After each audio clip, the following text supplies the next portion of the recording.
फिंदे असतील ना ते आता जातील त्यांचं सगळं. त्याच्यावर तुमचं म्हणणं आहे की मी तेच विचारतो की ताकद वाढेल जर अशा प्रकारे विलीन झाले काँग्रेसमध्ये. मला कोण विलीन होणार ते माहिती नाहीये, मी का त्याच्यात गेलेलो नाहीये त्या विषयामध्ये. परत आपण सभांकडे येऊयात. उद्या नरेंद्र मोदींची सभा होतीये. पंतप्रधान म्हणून कदाचित ती त्यांची मुंबईची शेवटची सभा ठरेल. कदाचित एवढ्यासाठी बोललो कारण परवाचा एक दिवस आहे, परवा परत आले तर ती परवाची सभा ही पंतप्रधान म्हणून शेवटची राहील. एका मुलाखतीत नरेंद्र मोदी असं म्हणतात की मी उद्धव ठाकरेंसाठी कधीही पडत्या काळामध्ये शिवसैनिकाचा तो धर्मच आहे. शिवसेना जेवढी सर्वसामान्यांच्या मदतीसाठी धावते तेवढी भाजपा नाही धावत. त्याच्यामुळे त्यांनाही काही गरज लागली तर माणुसकीच्या धर्माने शिवसैनिक धावेलच. त्याच्यामध्ये आता असं चर्चा होतात की पडद्यामागे उद्धव ठाकरे किंवा शिवसेना ठाकरे गटाची भाजपसोबत चर्चा सुरू आहे का? कारण आजच एबीपी माझ्याशी बोलताना पडदे कुठे बंद दाराआड जर चर्चा होत नसेल असं ते म्हणतायत, मग ही बंद दाराआड चर्चा कशी होईल? भविष्यात कधीच भाजपसोबत जाण्याचा विचार भविष्यात भाजपा राहील की नाही हा प्रॉब्लेम आहे आता मला. कारण आता तुम्हाला म्हटलं तसं गणित सरळ सोपं आहे. समोर जे दिसतंय यांचं सरकार आता झालं, आज तारीख किती 16 गेली, म्हणजे राहिले इनमिन किती दिवस तेवढे.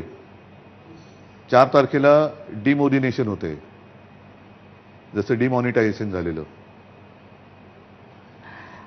एकनाथ शिंदे पण प्रचार करतात. एकनाथ शिंदे प्रचार करताना म्हणतात की मी जसं मोदी करतायत तसं अगदी ते करतायत की मी सर्व जवळपास 48 मतदारसंघ फिरतोय. मात्र उद्धव ठाकरेंनी सरकार चालवताना घरी बसून सरकार चालवलं. ठीक आहे, मला असं आहे ना, ते वर्ण ती स्क्रिप्ट येते ती त्यांना बोलावी लागते ही त्यांची मजबुरी आहे. मजबूर झालेल्या दिनवाण्या केविलवाण्या माणसाबद्दल काय बोलायचं, मला काय बोलायचं मी सभेत बोलेन. उद्धव ठाकरे कसं बघताय? पक्ष फुटलेला आहे, जे महत्वाचे मोठे नेते होते ते सोबत एका वाक्यात सांगायचं, ज्यांना सर्वसामान्य शिवसैनिकांनी मोठं केलं त्यातले काही मोठे झालेले गद्दार निघून गेले, पण ज्यांनी मोठं केले ती शिवसैनिकांची ताकद आजही माझ्यासोबत आहे. त्याच्यामुळे मला चिंता नाही. ज्यांना मी म्हटलं ना भाजपला राजकारणात पोरं होत नाहीत, नकली संतान पण होत नाही, म्हणून त्यांना भाड्याने पोरं पण भाड्याने घ्यावी लागतात, दुसऱ्यांची पोरं कडेवरती घेऊन फिरवावी लागतात, भाड्याने सुपारी देऊन प्रचारक बोलावं लागतात, त्यांच्या नावाने मैदानं बुक करावी लागतात. म्हणजे भाजपचं अस्सल आता काहीच राहिलेलं नाहीये. म्हणजे खरं म्हटलं तर भाजप संपलेला पक्ष आहे. ना विचार आहे ना त्यांच्यात ती एक पिढी होती, प्रमोद महाजन वगैरे ती एक उंचीची पिढी होती, ती आता राहिलीच नाही, ती संपवली. त्याच्यामुळे आजचा भाजप हा नकलीपेक्षा संपलेला भाजप आहे. पण प्रचार करताना आव्हानात्मक जात आहे, कारण मित्र वेगळे आहेत काँग्रेस आणि राष्ट्रवादी. अजिबात नाही. आता उलट तसं मी म्हटलं तर चंद्राबाबू नायडू हे त्यांच्या सोबत आहेत. त्यांच्या जाहीरनाम्यात काय काय त्यांनी दिलेत, अल्पसंख्याकांना वचनं ती त्यांनीच काढा, मोदीजींनी एकदा वाचावी. तुम्ही म्हटलात की पण एकूण मला असं वाटतं काय की कदाचित असं मी ऐकलेलं की मोदींना कोणतरी एक भाषण लिहून देतो माणूस, तो बहुतेक संपावर गेलाय असं दिसतंय. म्हणायचं काय म्हणजे असं संपावर गेलं असं वाटतं. मी पुढे काय म्हटलं मला काहीच म्हणायचं नाहीये, मी वाटतंय असं बोललो. इंडिया आघाडीसोबत सगळ्या पक्षांची जुळवाजुळव झाली, अनेक पक्ष तुमच्यासोबत म्हणजे एकत्रित आले.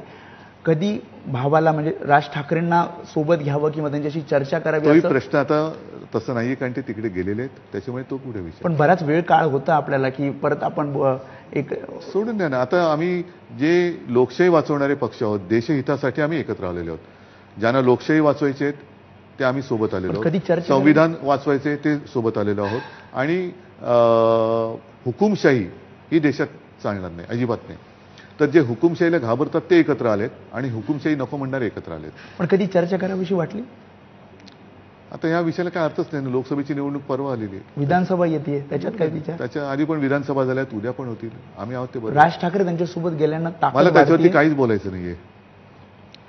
ज्या प्रकारे इनकमिंग तुमच्याकडे पण चालू आहे, जरी मोठे काही नेते नसले तरी आताच उन्मेष पाटील सारखे तुमच्याकडे खासदार आले, असं असताना आमच्याकडे जे येत आहेत, आमच्याकडे ईडी इन्कम टॅक्स सीबीआयची ताकद नाहीये तरी आमच्याकडे लोक येत आहेत. हा फरक आहे. भविष्यात विधानसभा निवडणूक आहे, त्याच्या आधी कोणते असे, आणि कदाचित आता ही परवाची जी निवडणूक होते, मला असं वाटतं की कारण त्यांना काही वाटेल ते करून जोर लावायचा ते प्रयत्न करतील. माझ्या चांगल्या कार्यकर्त्यांना अटक करण्याची ते शक्यता आहे. तुम्हाला असं वाटतं अजूनही काही करतील, ते काही करतील आणि ती करावीच त्यांनी, ते त्यांच्या आणखीन अंगलट येईल. कुठेतरी या सगळ्या दबावाच्या राजकारणात तुम्ही म्हणता ईडी सीबीआयची भीती आहे, त्याच्यामुळे आणखी काही लोक तुमच्यातनं निघून जातील अशी काही नाही, आता राहिले फक्त 20 दिवस. 4 तारखेनंतर या सगळ्या यंत्रणा आमच्या हातात येणार. एनडीएकडे पंतप्रधान पदाचा चेहरा नाहीये, भाजपकडे सुद्धा नाहीये.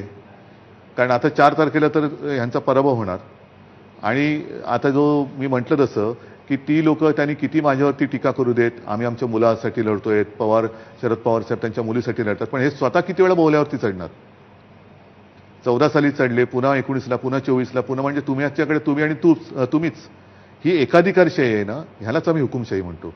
म्हणून आता बस झालं. आता मागे 2009च्या सुमारास आडवाणी साहेब देशभर फिरले होते आणि त्यांनी कॅम्पेन केलं होतं अब बास.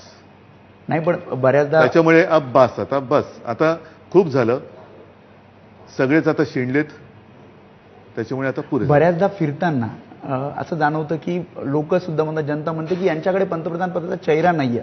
असं त्याचा कुठेतरी असं अजिबात नाहीये.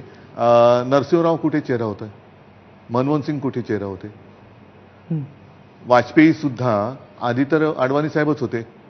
मग त्यावेळेला सगळेजण एकत्र झाले आणि त्यांनी असं ठरवलं की आम्ही तुम्हाला इंडियात येऊ तुमच्या, पण आम्हाला सेक्युलर चेहरा पाहिजे. मग तेव्हा भाजपाने सुद्धा सेक्युलर चेहरा म्हणून अटलजींचा चेहरा पुढेच केला होता. असा चेहरा कोणता पुढे येईल? म्हणजे नाही, मल्लिकार्जुन खरगे असतील की राहुल गांधी कोणी असेल, आमच्यामध्ये आहेत भरपूर चेहरे आहेत. चॉईस असणं केव्हाही चांगलं नसण्यापेक्षा. तुम्ही मोदींना भेटून आले होते 2019ला आणि त्यानंतर कुठेतरी मतपरिवर्तन झालं असा तटकरेंनी दावा केला. आणि तटकरेंचं सोडून द्या, ही लोक यांची किती उंची आहे, काय आहे, सोडून द्या ना तुम्ही. तुम्ही अशा गोष्टी फार मनावर नका घेऊ. लोकांचे जे प्रश्न आहेत ना, या सगळ्या मोदींच्या 25 सभा झाल्या. एका तरी सभेत महागाईवर बोलले, एका तरी सभेत शेतकरी आत्महत्यावर बोलले. ते विकासावर बोलतात. विकास आहे कुठे? विकासच नाहीये. विकास म्हणजे कोणाचा विकास? कॉन्ट्रॅक्टर मित्रांचा. पण आता निवडणुकीत म्हणजे विदर्भातल्या मतदानाच्या दिवसानंतर आजपर्यंत 200च्या वरती शेतकऱ्यांनी आत्महत्या केल्यात. गेलेत मोदी तिकडे, गेलेत मुख्यमंत्री तिकडे, घटनाबाह्य. किती जणांना नोकऱ्या दिल्या त्याच्यावर का नाही बोलत? हेच मोदी जेव्हा बोलले होते की मतदानाला निघताना गॅस सिलेंडरला नमस्कार करून निघा, मग तसं आता निघताना काय मोदींच्या फोटोला नमस्कार करून निघायचं? तर या सगळ्या गोष्टी आहेत, या मूलभूत गोष्टी आहेत. लोक तुम्ही काय करताय, बंद दारात चर्चा करताय का खिडकीवर बसून चर्चा करताय, त्याला किंमत नाही देत. आम्ही तुम्हाला मत देतो आमच्या भविष्यासाठी. तुम्ही लोकांना ज्या थापा मारल्या त्याच्याबद्दल बोला. गायीवरती बोलता तसं महागाईवर बोला. म्हणजे आज अमित शहा कुठेतरी बोललेत की पुन्हा एकदा मोदी का पाहिजेत, तर जो काय गायीची हत्या करेल त्या आम्ही उलटा टांगू. मग 10 वर्ष कुठे तसं टांगत होता तिरके. आणि मग महिलांवरती अत्याचार होतात, त्यांच्यासमोर तुम्ही का उलटे होता? सेक्युलर पक्षासोबत म्हणजे काँग्रेस राष्ट्रवादी सोबत सेक्युलर नाही, घटना जी आहे त्याच्यामध्ये सगळे शपथ घटनेची शपथ घेतात. मोदींनी सुद्धा त्याच घटनेची शपथ घेतली ज्याच्यात सेक्युलर शब्द. सेक्युलर म्हणजे सर्वांना एक भाव.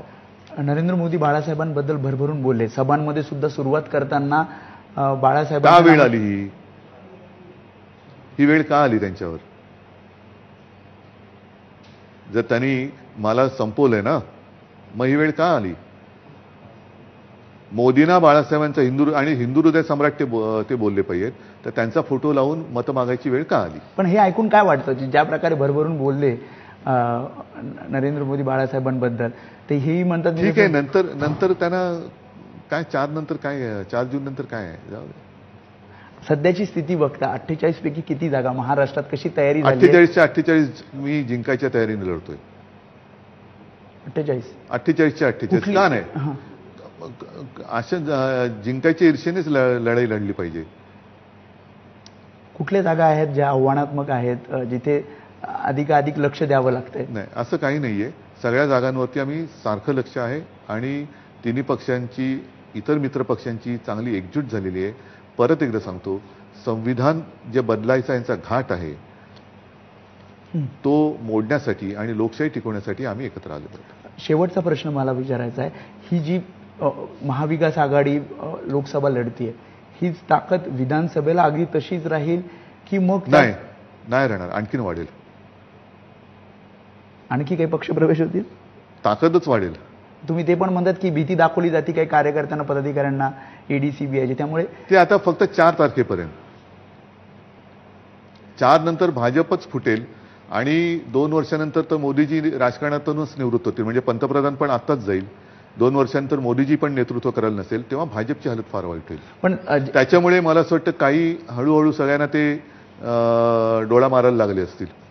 पण जो सपोर्ट मिळतोय तुम्हाला, जो पाठिंबा मिळतोय, तो तसाच तुम्ही जो इमॅजिन केला होता या सगळ्या निवडणुकीच्या काळामध्ये अगदी तसाच आहे? माझा एक लक्षात घ्या की मोदी भले घराण्याशिवाय बोलू, माझं तर आव्हान आहे, मी माझ्या 7 पिढ्यांचा इतिहास किंवा कारकीर्द जी जनतेने पाहिलेली आहे ती ठेवतो. मोदींनी त्यांच्या 7 पिढ्यांचं ठेवावं. म्हणून आज देखील उद्धव बाळासाहेब ठाकरे याला लोक आपला मानतात.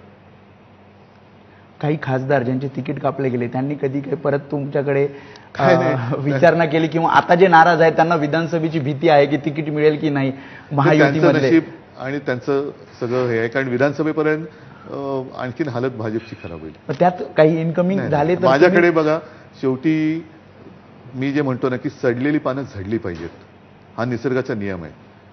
सडलेली पानं झडतात आणि त्याच्यावर नवीन अंकुर उगवतात. माझ्या शिवसेनेला नवीन अंकुर आलेत, पुन्हा पालवी फुटले. तुम्ही काय केलं? सडलेली पानं तोडलीत, पण मुळं माझी खोलवर गेलेत ना, त्याचं काय करणार? कधीच परत काही आमदारांना काही गरज नाहीये. उलट काही ठिकाणी लोक जी गेली होती त्यांच्या जाचाला कंटाळून ती परत आलेत. खरं तर खूप खूप वेळ दिला तुम्ही आम्हाला या सगळ्या व्यस्त शेड्यूलमध्ये, त्यामुळे खूप खूप धन्यवाद आणि शुभेच्छा. धन्यवाद. जय हिंद, जय महाराष्ट्र. त्यामुळे हे होते उद्धव ठाकरे, त्यांनी वेळात वेळ काढून एबीपी माझाशी संवाद साधला.